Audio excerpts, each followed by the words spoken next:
found story time with Mia the Pug. If you're new to this channel, please make sure to subscribe down below and don't forget to give this video a thumbs up. Today, boys and girls, we are going to read the story titled The Tiny Seed. And in this story, this seed travels miles away and we're going to find out what ends up happening to this seed. In real life, for us boys and girls, when we decide to grab a seed, we can go ahead and plant it. Like for example, if we decide to get a seed of a watermelon, we can grab it, go plant it in our backyard, and after a lot of sunshine and water, the seed is going to sprout, and soon you will have amazing, awesome, juicy watermelon.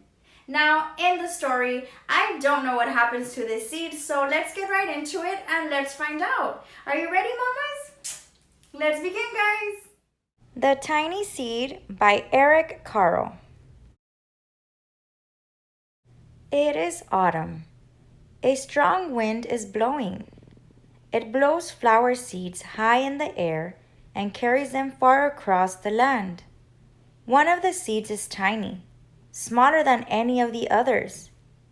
Would it be able to keep up with the others? And where are they all going? One of the seeds flies higher than the others. Up, up it goes. It flies too high and the sun's hot rays burn it up. But the tiny seed sails on with the others. Another seed lands on a tall and icy mountain. The ice never melts, and the seed cannot grow.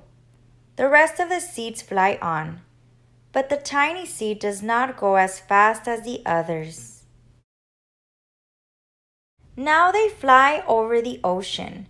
One seed falls into the water and drowns. The others sail on with the wind, but the tiny seed does not go as high as the others. One seed drifts down onto the desert. It is hot and dry, and the seed cannot grow. Now the tiny seed is flying very low, but the wind pushes it on with the others. Finally, the wind stops and the seeds fall gently down on the ground. A bird comes by and eats one seed. The tiny seed is not eaten. It is so small that the bird does not see it. Now it is winter. After their long trip, the seeds settle down. They look just as if they are going to sleep in the earth. Snow falls and covers them like a soft white blanket. A hungry mouse that also lives in the ground eats a seed for his lunch. But the tiny seed lies very still and the mouse does not see it. Now it is spring. After a few months, the snow has melted. It is really spring. Birds fly by. The sun shines, rain falls. The seeds grow so round and full that they start to burst open a little. Now they are not seeds anymore.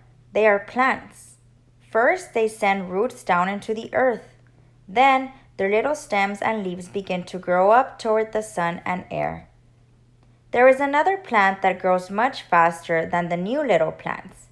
It is a big, fat weed, and it takes all the sunlight and the rain away from one of the small new plants, and the little plant dies. The tiny seed hasn't begun to grow yet. It will be too late. Hurry! But finally, it too starts to grow into a plant. The warm weather also brings the children out to play. They too have been waiting for the sun and springtime. One child doesn't see the plants as he runs along and... oh, he breaks one. Now it cannot grow anymore. The tiny plant that grew from the tiny seed is growing fast, but its neighbor grows even faster. Before the tiny plant has 3 leaves, the other plant has 7. And look, a bud. And now even a flower. But what is happening? First, there are footsteps. Then a shadow looms over them. Then a hand reaches down and breaks off the flower. A boy has picked the flower to give to a friend. It is summer. Now the tiny plant from the tiny seed is all alone. It grows on and on. It doesn't stop. The sun shines on it and the rain waters it. It has many leaves. It grows taller and taller. It is taller than the people. It is taller than the trees. It is taller than the houses. And now a flower grows on it. People come from far and near to look at this flower. It is the tallest flower they have ever seen. It is a giant flower. All summer long, the birds and bees and butterflies come visiting. They have never seen such a big and beautiful flower. Now it is autumn again. The days grow shorter, the nights grow cooler, and the wind carries yellow and red leaves past the flower. Some petals drop from the giant flower, and they sail along with the bright leaves over the land and down to the ground. The wind blows harder. The flower has lost almost all of its petals. It sways and bends away from the wind. But the wind grows stronger and shakes the flower. Once more, the wind shakes the flower, and this time the flower's seed pod opens. Out come many tiny seeds that quickly sail far away on the wind. The end. Thank you guys for watching the story with us. Till next time. Bye.